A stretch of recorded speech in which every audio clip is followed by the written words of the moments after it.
votre fidélité à la une ce soir, Mbata remplace Kabound au poste de premier vice-président de l'Assemblée nationale. L'unique candidat l'a emporté avec 402 voix. Le bureau Christophe Mbosso affiche désormais complet. L'Assemblée nationale compte verrouiller l'accès au poste de gouverneur des provinces. Il faut être d'abord député national pour se qualifier à la course. C'est l'une des modifications apportées par la proposition de loi de révision de la loi électorale. Deli Sessanga du G13, co-auteur de la proposition, a obtenu 48 heures pour intégrer les avis des élus du peuple. Et puis, un numéro vert pour dénoncer les actes de trafic des humains. Le 129 a été lancé par l'Agence pour la prévention et la lutte contre la traite des personnes. La ligne verte va prendre en charge les victimes pour obtenir justice et réparation. C'est tout pour le sommaire. Encore une fois, bonsoir et bienvenue, mesdames, messieurs. On est ensemble pour 45 minutes de la grande édition. Vous avez suivi il y a quelques minutes sur nos antennes l'arrivée du président de la République à Lubumbashi. Félix Antoine Tshisekedi va clôturer dans la ville cuprifère les travaux de la table ronde lancée depuis quelques jours autour de la cohabitation pacifique entre les communautés vivant dans l'espace Katanga. Donc, ces travaux auront lieu demain à Lubumbashi. Je rappelle que la table ronde évoque des questions notamment liées au règlement des conflits entre frères dans l'espace katangais. Ici à Kinshasa, ce qui nous unit est plus grand que ce qui nous divise. Des propos tenus par le désormais premier vice-président de l'Assemblée nationale, André Mbata, a été élu par 402 de ses collègues. Le successeur de Jean-Marc Kabound promet de renforcer la diplomatie parlementaire. L'Assemblée nationale devra désormais être représentée dans tous les forums internationaux, a-t-il indiqué. Avant son élection, il avait promis d'être au service de la majorité, tout comme de l'opposition politique.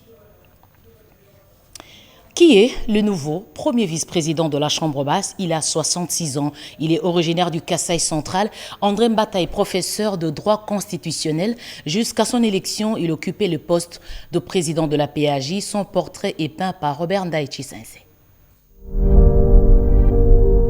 André Mbata Betoukoumé Mangou, né en 1956, c'est le nouveau visage au perchoir du bureau de l'Assemblée nationale dirigé par Christophe Mbosso. Du haut de son 1,67 m, cet intellectuel rompu et professeur des droits constitutionnels est élu premier vice-président de l'Assemblée nationale ce mercredi 27 avril 2022 par une majorité écrasante. Originaire du Kasaï central, André Mbata Betoukoumé est marié et père de 4 enfants. Très vite, dans l'ombre de son père, comme tout enfant, André Mbata Betoukoumé Mangou parcourt des longues distances pour apprendre à lire et écrire. Dès son jeune âge, André Mbata s'est fait remarquer et apprend à devenir un leader et meneur d'hommes grâce à la bonne éducation reçue de ses parents. Il obtient en 1979 son diplôme d'État au petit séminaire de Kabwe. Nous sommes au Kasaï central et s'arrache très vite à l'affection de ses parents pour poursuivre ses études universitaires. Scientifique rompu, André Mbata Betoukoumé Mangou s'envole pour l'Afrique du Sud pour poursuivre ses études universitaires. En 2002, il défend avec brio sa thèse à Pretoria à l'Université d'Afrique du Sud et obtient ainsi son titre de docteur en droit constitutionnel. Le désormais premier vice-président de l'Assemblée nationale, André Mbata, a suivi plusieurs formations. Droits humains, gestion des conflits, droit international. Jusqu'à son élection comme premier vice-président de l'Assemblée nationale, le professeur de droit constitutionnel, André Mbata, a été président de la commission politico-administrative et juridique de l'Assemblée nationale, poste qu'il a occupé avec brio jusqu'à son élection comme premier vice-président de l'Assemblée nationale pour les comptes de l'Union pour la démocratie et le progrès social. André Mbata est un homme politique avéré dans l'ombre du sphinx de l'humanité, Étienne Tshisekedi Wamulumba, d'heureuse mémoire. De 2004 à 2006, député national, membre de l'Assemblée nationale de transition, professeur ordinaire depuis février 2013 à la faculté de droit, département des droits publics de l'Université de Kinshasa. À 66 ans, le professeur André Mbata Betoukoumé traîne derrière lui une longue expérience professionnelle. Il milite depuis plusieurs années à l'Union pour la démocratie et le progrès social. Le nouveau premier vice-président de l'Assemblée nationale, André Mbata Betoukoumé Soumangou, est un chevronné de la politique. Il a suffisamment d'expérience pour gérer ses attributions comme premier vice-président de l'Assemblée nationale. André Mbata, c'est le choix du savoir et de l'expérience. Restons au Palais du Peuple. Un candidat gouverneur doit d'abord être un député national. La Chambre basse du Parlement propose cette modification au mécanisme de vote. Le débat autour de la révision de la loi électorale s'est clôturé hier. Délice Sanga du G13, co-auteur de la proposition, a obtenu 2 jours pour intégrer les avis exprimés au cours des débats. Le quota de la représentativité des femmes sur la liste des électeurs, l'élection des gouverneurs et sénateurs dont la majorité des élus du peuple s'accordent à ce que le mécanisme du scrutin soit modifié. Dans la pratique, que le candidat gouverneur et sénateur soit élu par les députés provinciaux et les candidats gouverneurs doit être avant tout un député national. Autant de préoccupations énumérées par la représentation nationale au débat sur la révision de la loi électorale dont l'économie générale a été présentée jeudi 14 avril dernier par le porte-parole des groupes des 13 Délice Sanga et co-auteur de la proposition de loi modifiant la loi numéro 1/003 du 25 juin 2011 portant organisation des élections présidentielles, législatives, provinciales, urbaines, municipales et locales en RDC. Sous la conduite du président de l'Assemblée nationale, Christophe Mbosoko Diapwanga, les co-auteurs de la proposition de loi ont sollicité et obtenu 72 heures pour rencontrer les préoccupations soulevées par leurs collègues avant sa recevabilité. La proposition de loi portant révision de la loi sur l'agriculture adoptée au Sénat, elle aura l'avantage de contribuer à la réduction de la pauvreté et assurer l'autosuffisance alimentaire en RDC, une initiative du sénateur Modeste Bahati. Sondra Nyangi-Gelor Kimpianga, Denis Kungi, reportage. La loi modifiant et complétant la loi portant principes fondamentaux relatifs à l'agriculture, l'œuvre de Modeste Bahati Lukwebo a été déclarée recevable à l'unanimité par la plénière de la Haute Chambre du Parlement le mardi dernier.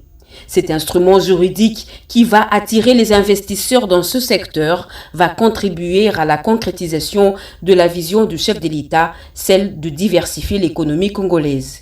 L'initiative de Modeste Bahati Lukwebo est vivement saluée par ses collègues qui estiment que ce texte va contribuer à la réduction de la pauvreté et assurer l'autosuffisance alimentaire. Nous remercions les collègues Modeste Bahati Lukwebo pour son initiative. Je signale que son initiative, en tant que président du Sénat en exercice, auteur d'une proposition de loi, est une première durant les législatures qui se sont succédées au cours de 20 dernières années. Et je remercie encore une fois le président Bahati pour s'être investi, puisque pour ma part, je considère que l'agriculture, c'est l'avenir de demain. Aujourd'hui, on nous parle des bio, parce qu'ils ne vont plus utiliser les pesticides et consorts. Le Tanganyika est compté parmi le grenier de la République. Mais qu'est-ce que nous ne vivons pas, notre président? Une fois, je me suis rendu compte que dans ma province, on achetait la tomate qui venait de la Tanzanie. On achète, on mange le riz de la Tanzanie. On mange les haricots qui tout provient de la Tanzanie. Et ça nous fait mal. Est-ce que nous, Congolais, nous devions importer les vivres? J'ai suivi il y a 2 jours le ministre de l'Industrie sous les RFI qui nous parlait de l'utilisation de la farine de manioc dans nos pâtisseries. Je ne sais pas là où il va trouver cette farine de manioc. Développement de la chaîne de valeur agricole dans certaines provinces, dont le Kwilu et le Kasaï. Ce projet a été lancé à Kinshasa sur financement de la BAD, à la clé l'augmentation et la transformation des revenus, ainsi que l'amélioration de culture. Edith Chalakatala. Avec 80 millions d'hectares de terres arables, les populations qui mendient encore leur pain, les pouvoirs publics doivent des réponses. L'une d'entre ces réponses, c'est ce projet d'appui au développement des chaînes de valeur agricoles, PADCA en sigle, dans les provinces du Kwilu, du Kasaï, du Olomami, du Lomami, du Maniema et de la Chopo, qui a été lancé depuis Kinshasa. Financé par la Banque africaine de développement BAD, qui a affirmé son engagement aux côtés de la République démocratique du Congo pour lutter contre l'insécurité alimentaire, le projet permettra l'amélioration des cultures, la transformation et l'augmentation des revenus pour les agriculteurs de cette partie du pays. Le coordonnateur du PADCA, Christophe Arthur Mampouya Louvangu, explique combien est important le projet. C'est un projet que le gouvernement de la République a mis en place pour aider les populations dans le milieu rural à élever leur niveau de vie à travers les revenus qu'ils vont générer dans le cadre de l'encadrement que le projet va faire autour d'eux sur la filière manioc, maïs, riz et haricots.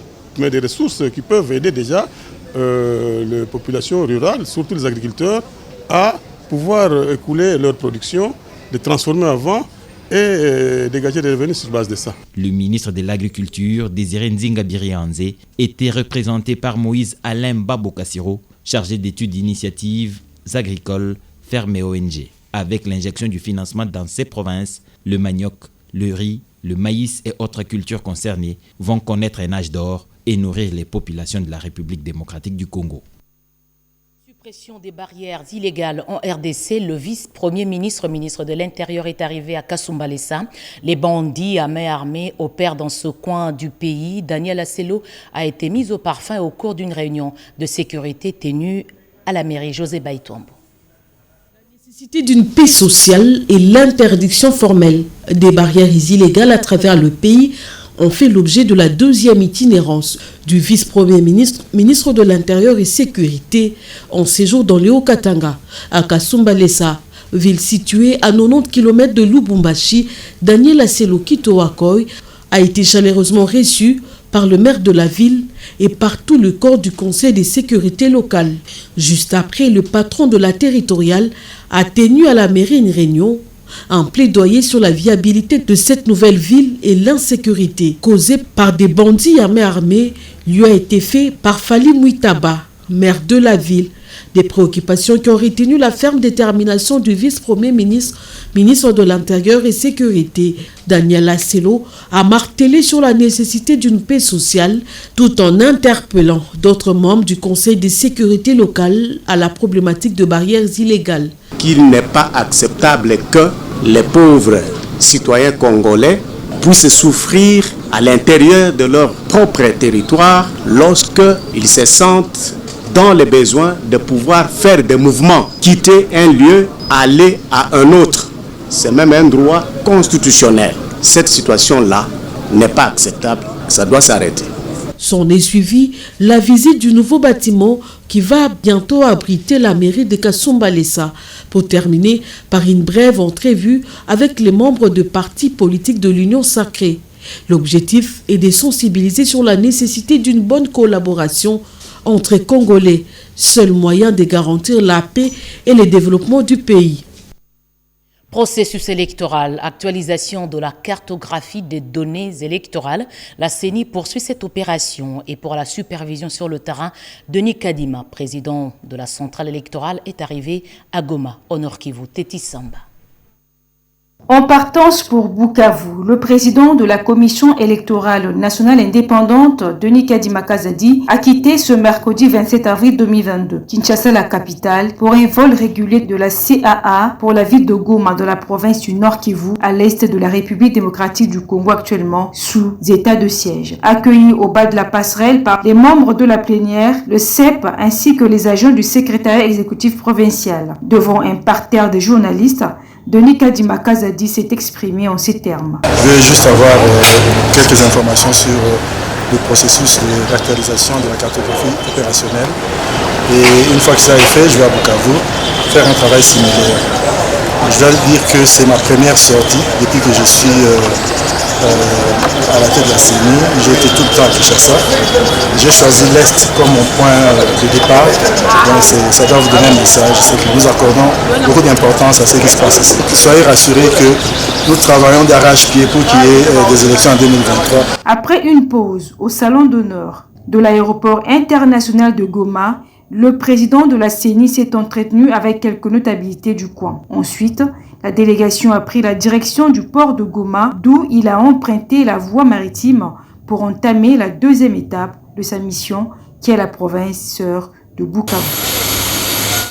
Le relooking de la RTNC touche aussi le design des gilets des reporters. La marque Bérec Couture vient de signer un partenariat avec la télévision nationale, une façon de mettre la créativité congolaise au service de la télévision publique. Nos reporters Yolande Voka et Didier Amissi ont visité les ateliers de cette maison. Désormais, la promotion de l'entrepreneuriat congolais vient de se doter d'une autre voie, qui n'est autre que le produit du partenariat entre la RTNC et l'Université panafricaine du Congo. Pour ce faire, désormais, agents et cadres de la RTNC pourront s'habiller en marque Bérec Couture, une main-d'œuvre qualifiée. Aujourd'hui, nous devons développer notre pays par notre propre force, par nos propres moyens. C'est dans cela que nous accompagnons la vision du président de la République d'aider les Congolais, d'investir sur place, de produire sur place et de consommer aussi congolais. La fonction de l'Université panafricaine du Congo, les désormais habilleurs permanents du personnel de la RTNC, par sa faculté de la formation professionnelle et de contribuer à la création et au développement de l'entrepreneuriat congolais. Le choix de la RTNC, déjà, la RTNC, comme on le dit toujours, c'est l'église au milieu du village. Et donc, étant donné que l'Université panafricaine est une institution qui forme tous les enfants de la République démocratique du Congo sans discrimination, sans distinction, et l'université accueille même d'autres étudiants venus des pays africains. Alors, on a voulu associer, on a voulu nous rapprocher à la télévision nationale, qui est ce grand tam-tam d'Afrique, de manière à ce que tout ce que nous faisons, que ça ne soit pas pour nous-mêmes, mais pour que le monde entier puisse comprendre, puisse découvrir que non, au Congo, il y a des grandes choses, il y a des bonnes choses qui se font, non pas par les étrangers, mais par les fils même de cet grand et beau pays. Le directeur général de la RTNC, Robert Bunga Belidé, est de ceux parmi les responsables qui invitent et encouragent les Congolais à consommer local.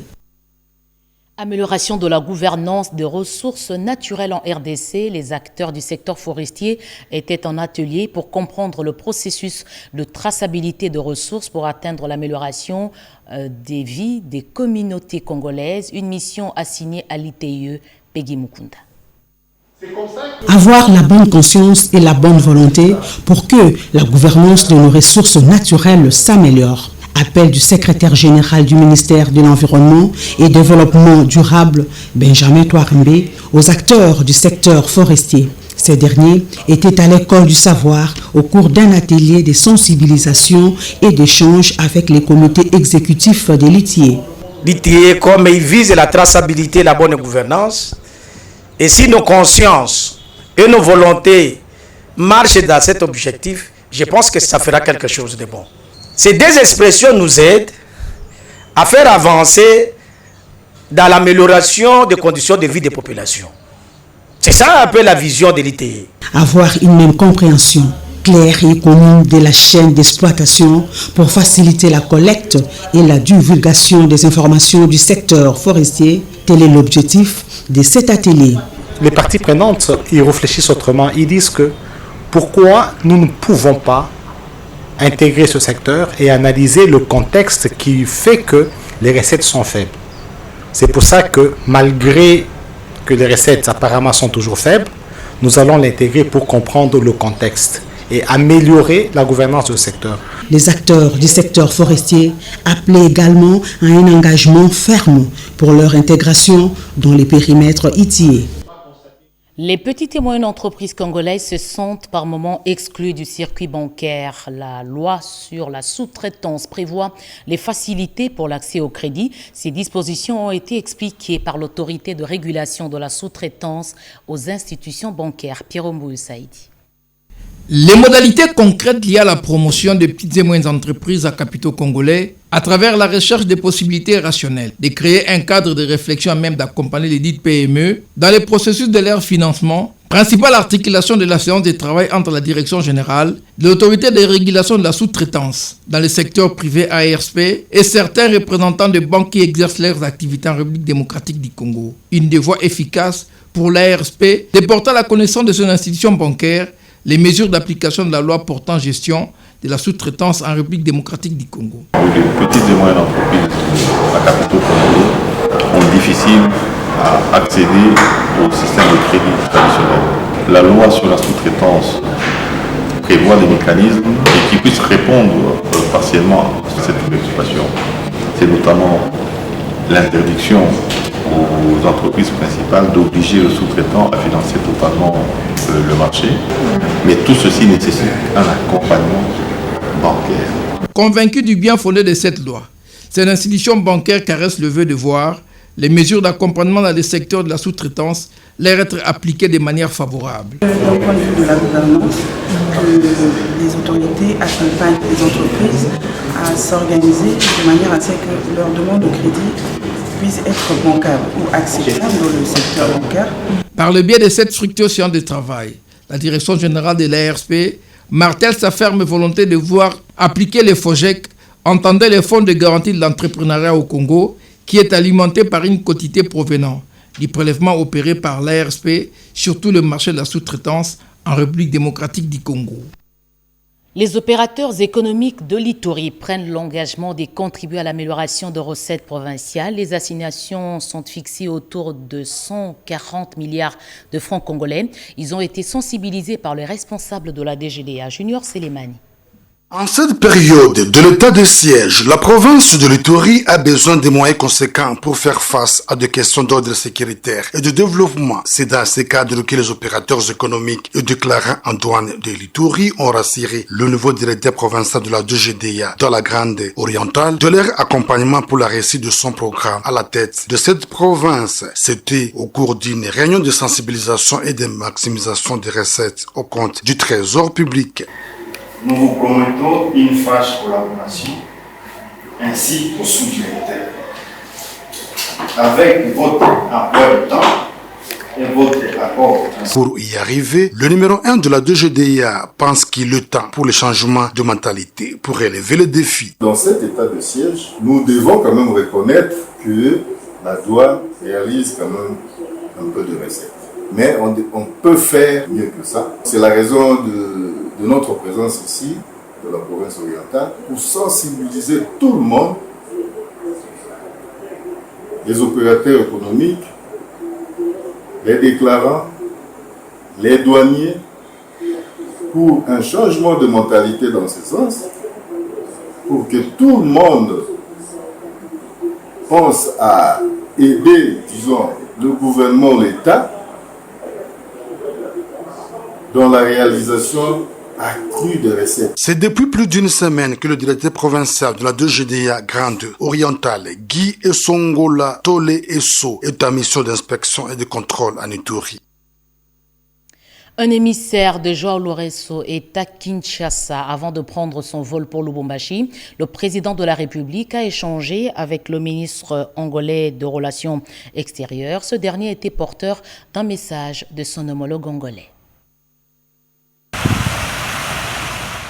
Les relations bilatérales entre la République démocratique du Congo et l'Angola sont au beau fixe. Le ministre angolais en charge de relations extérieures, Tété Antonio, porteur d'un message du président Joao Lourenço à son homologue congolais Félix-Antoine Tshisekedi Tshilombo, a fait savoir au sortir de son audience à la Cité de l'Union africaine qu'il y a beaucoup de questions qui se posent dans la région et sur les continents. Entre nos deux pays, étant donné la nature de nos relations qui sont excellentes, il y a une consultation permanente et régulière, donc je voulais dire, entre Luanda et Kinshasa sur des questions bilatérales et aussi des questions régionales. Je parle de notre région des Grands Lacs. Comme vous savez, le président Lourenço préside la région des Grands Lacs, la conférence internationale de la région des Grands Lacs. Et le président Tshisekedi, qui venait de présider notre organisation continentale, l'Union africaine, a maintenant la responsabilité de présider au destiné de la communauté économique des États de l'Afrique centrale. Pas longtemps, mon homologue, le ministre Lutundula, était à Luanda, aussi porteur des messages auprès du président João Lourenço.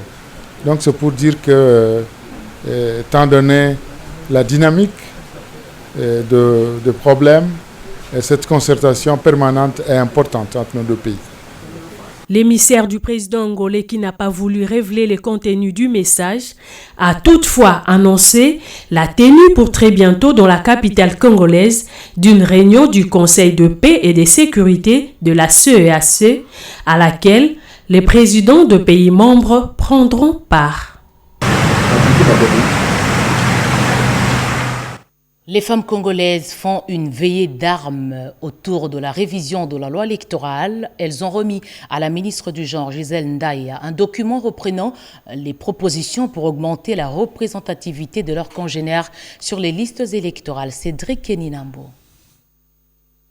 Les associations féminines font front commun au sujet de la proposition de loi portant organisation des élections présidentielles, législatives, provinciales, urbaines, municipales et locales. En chœur, les femmes leaders de la société civile, à travers cet atelier d'harmonisation de points de vue dont les travaux ont été lancés par la ministre du Genre, Enfants et Familles, Gisèle Ndaya, ont réfléchi sur l'élaboration d'un document unique à soumettre aux élus et sénateurs, document qui reprend toutes les propositions pour une participation plus active des femmes dans les instances de prise de décision, surtout par mandat électif. En tant que femme, c'est une question qui est très importante pour nous et qui nous préoccupe.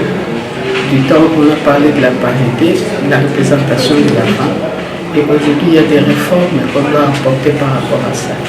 Donc c'est une question qui est très préoccupante pour toutes les femmes leaders, pour qu'aujourd'hui qu'on apporte les différentes réformes, on apporte des amendements sur tout ce que nous avions fait chacune dans son coin et ensemble sous le guide du ministère du Genre, Famille et Enfants. Cet atelier a bénéficié du concours technique de l'ONU Femmes, mais aussi la participation des structures féminines telles que DINAFEC, CAFCO, Sofepadi, Rien sans les femmes et CONADEF.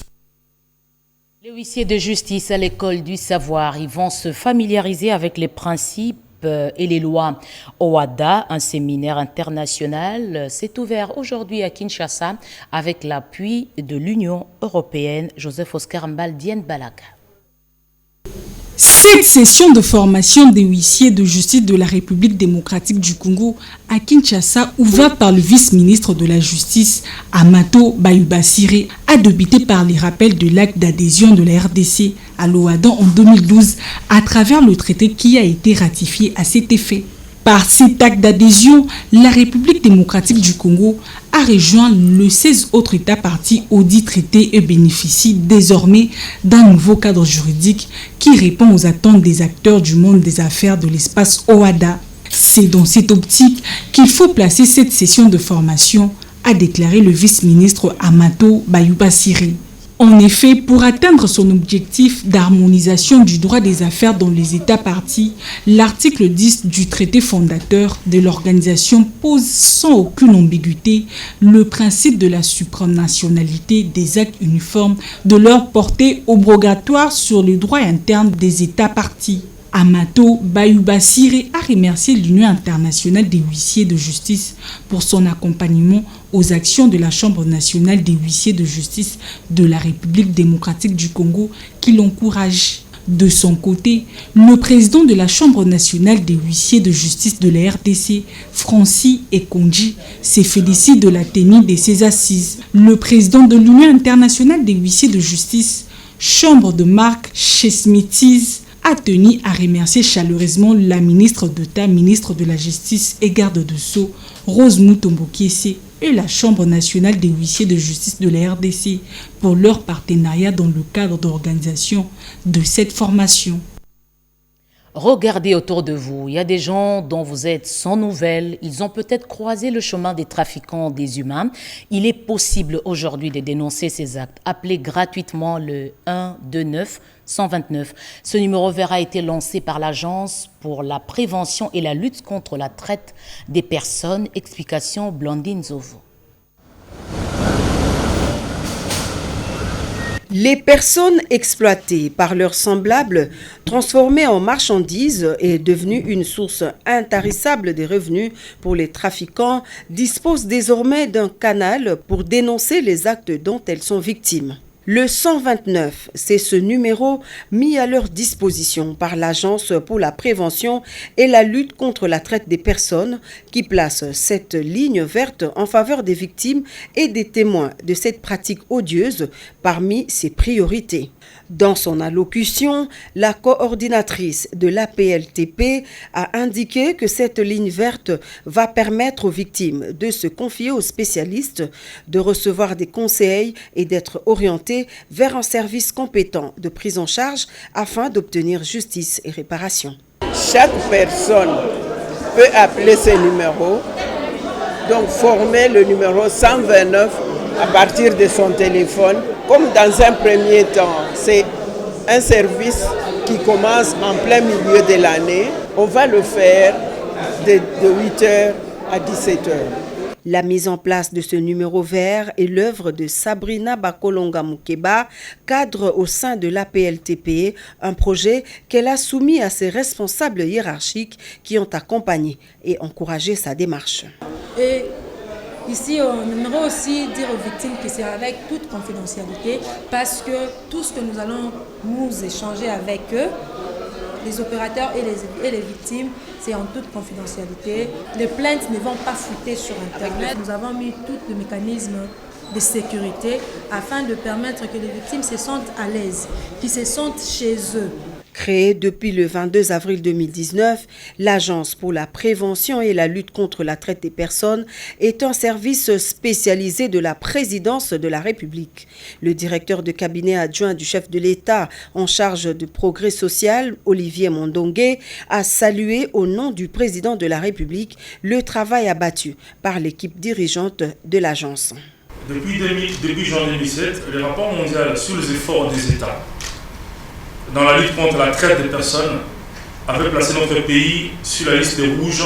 C'est grâce à la création de l'Agence pour la prévention et la lutte contre la traite des personnes, le 22 avril par le président de la République de l'État, son Excellence M. Félix Antoine Tshisekedi Tshilombo, et aussi grâce au travail énorme que je salue abattu par cette agence et depuis début 2020, que notre pays a quitté la liste rouge pour monter au niveau tiers avec 10 recommandations.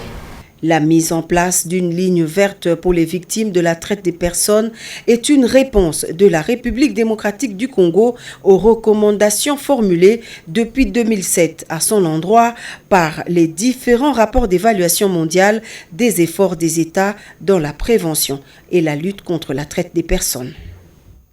Il y a quelques semaines, le monde de l'athlétisme congolais avait perdu un de ses anciens présidents pour reconforter son épouse. La veuve Kassalou a reçu la visite d'une délégation des athlètes congolais venus de la diaspora. La diaspora congolaise s'active pour apporter un plus à la nation dans tous les domaines.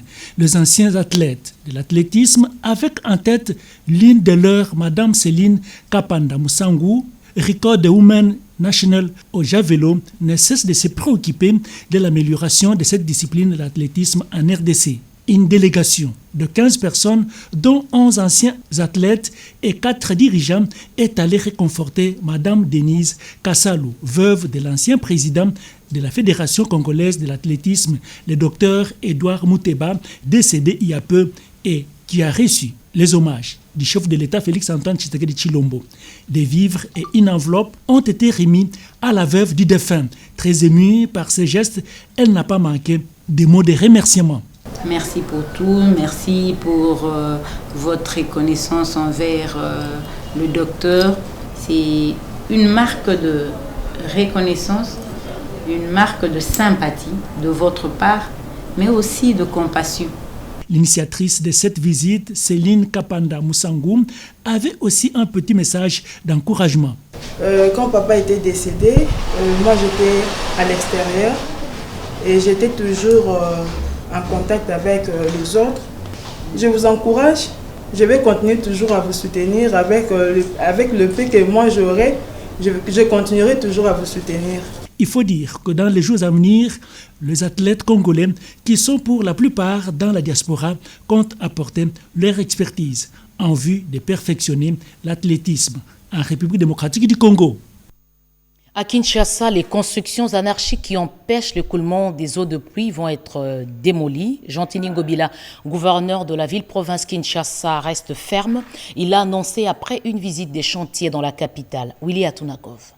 C'est par le quartier mouvementé de Matongé, dans la commune de Kalamou, que le gouverneur de Kinshasa, Jean-Tini Ngobila Mbaka, a débuté le week-end dernier son inspection des chantiers de la voirie urbaine. Sur l'avenue Mpozo, en pleine réhabilitation, le numéro 1 de la ville de Kinshasa a instruit le bourgmestre de cette municipalité d'identifier les constructions anarchiques érigées sur les ouvrages d'assainissement, empêchant ainsi l'écoulement des eaux de pluie en vue de leur démolition. Non loin de là, sur l'avenue Oshoué, dont une bonne partie se trouve dans un état de dégradation avancé, il a demandé à ses collaborateurs de mener les études de faisabilité pour sa remise en bon état. Aussitôt après, il s'est rendu sur les chantiers de réhabilitation de l'avenue Bongolo et celui des constructions d'un pont moderne jeté sur la rivière Kalamou qui sera bientôt ouvert au trafic. Après la commune de Kalamou, deuxième étape, l'avenue Kikwit en pleine modernisation,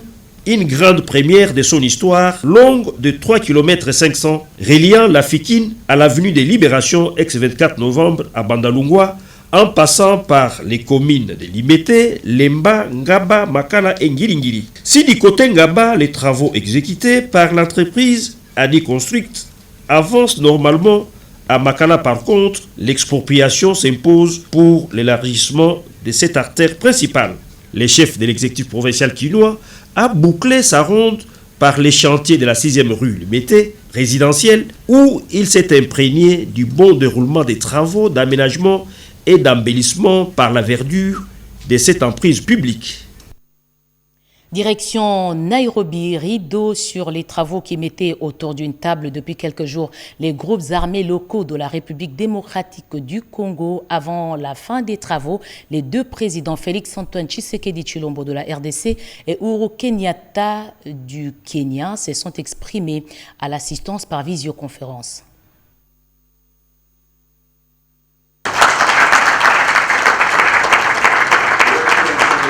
C'est l'image forte qui aura marqué la fin des travaux de consultation de paix de Nairobi, une image qui traduit l'acceptation par toutes les parties prenantes de l'initiative de paix prise par le président de la République, Félix-Antoine Tshisekedi Tshilombo. Près de 30 délégués des groupes armés venus de l'Ituri, Nord et Sud Kivu ont pris connaissance et accepté toutes les résolutions prises par les chefs d'État de la communauté de l'Afrique de l'Est. L'autre moment fort de cette dernière journée aura été la participation surprise des deux chefs d'État. Depuis leurs bureaux respectifs, le président Uhuru Kenyatta et Félix-Antoine Tshisekedi Tshilombo se sont adressés directement aux groupes armés. S'exprimant en anglais et swahili, le président Uhuru Kenyatta a exhorté les combattants armés de la République démocratique du Congo à s'inscrire dans la voie de la paix. Pour sa part, le président Félix-Antoine Tshisekedi Tshilombo a félicité ses compatriotes qui ont saisi sa main tendue. Avant toute chose, je voulais saluer et remercier mon frère, le président Uhuru Kenyatta de la République du Kenya, pour cet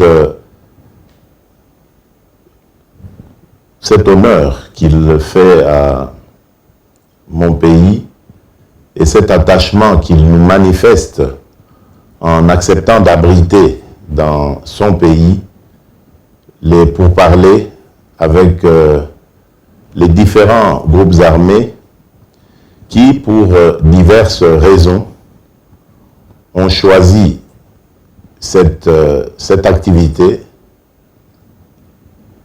Merci, cher frère, Monsieur le Président Uhuru Kenyatta, et j'espère, vous, chers compatriotes, que vous allez également lui faire honneur, non seulement en acceptant de venir discuter avec les représentants du gouvernement congolais, mais en y donnant suite par rapport à ce qui a été leur demande, notre demande, celle qui consiste à vous voir quitter ces activités totalement nuisibles et regagner la voie de la patrie, la voie de l'unité et de la paix sur tout l'ensemble du territoire national.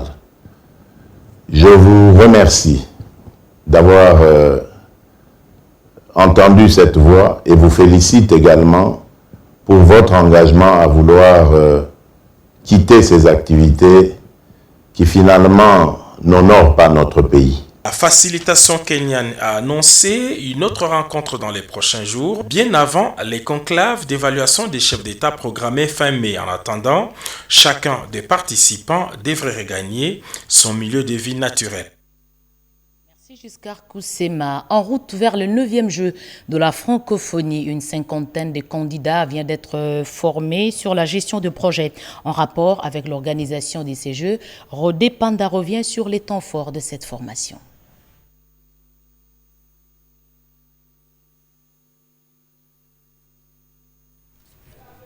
Voilà, nous sommes à Kinshasa pour évoquer cette formation qui a renforcé les capacités d'une cinquantaine de personnes autour de la gestion du projet en rapport avec l'organisation des 9e Jeux de la francophonie à Kinshasa. Rodé Panda revient sur les temps forts de cette formation tenue dans la capitale. La République démocratique du Congo, à travers le 9e Jeu de la francophonie, est dans l'obligation de gagner les paris de ces grands événements mondiaux. Cela va de sa bonne image sur le plan international. Certes, les infrastructures restent la priorité, mais le succès de ce 9e jeu de la francophonie repose sur un travail efficient et de qualité avec la compétence du personnel de cette structure. Plus de 50 candidats, presque la quasi-totalité du personnel ont suivi pendant une semaine une formation sur la gestion des projets de ce 9e jeu avec 13 départements et commissions. Ils ont la lourde responsabilité, chacun en ce qui les concerne, de donner le meilleur de lui-même dans son service. Fin de cette formation, une cérémonie a été organisée au siège du 9e jeu de la francophonie pour la remise des brevets aux participants.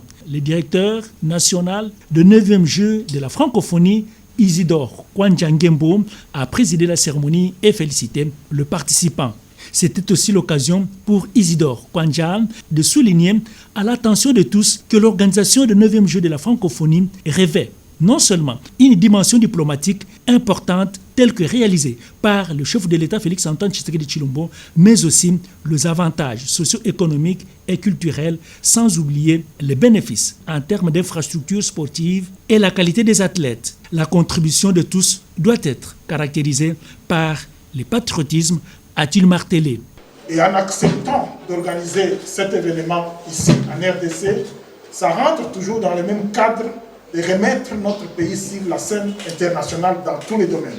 Vous tous qui aujourd'hui avez obtenu vos attestations, vous devez comprendre que vous avez une lourde responsabilité et de rehausser l'image de notre pays comme le fait notre président de la République. Pour rappel, les 9e Jeux de la francophonie sont prévus du 28 juillet au 6 août 2023. Politique au Lualaba, les jeunes membres du parti présidentiel, l'Union pour la démocratie et le progrès social UDPS, vivant dans les secteurs de Kazembe, ont été sensibilisés sur les enjeux politiques du moment. De l'Union pour la démocratie et le progrès social qui a vécu le dimanche 24 avril dans le secteur Kazembe.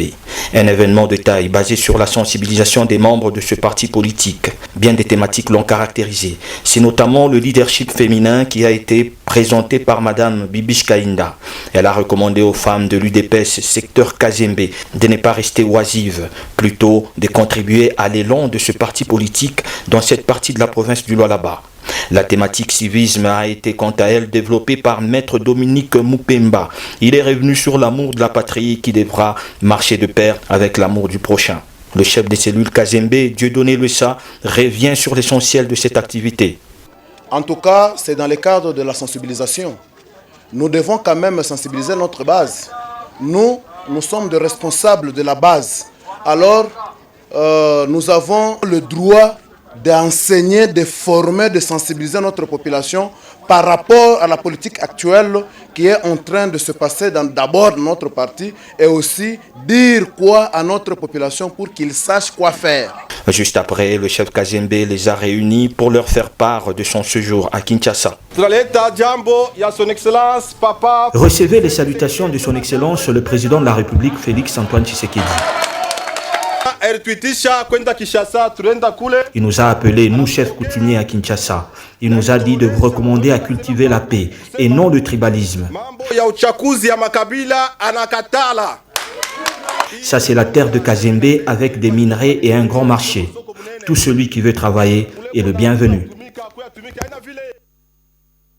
Ce journal est terminé. Madame, Messieurs, merci de l'avoir suivi à travers Le Monde. Je rappelle deux principales informations. Félix Antoine Tshisekedi est arrivé à Lubumbashi ce soir. Demain, le président de la République va procéder à la clôture de la table ronde qui a mis autour d'une table différentes communautés de l'espace Katanga. Et puis, Mbata remplace Kabound au poste de premier vice-président à l'Assemblée nationale. L'unique candidat l'a emporté avec 402 voix. Le vote a eu lieu aujourd'hui. Restez avec nous. Demain 20h, Sandra Nyangitabou.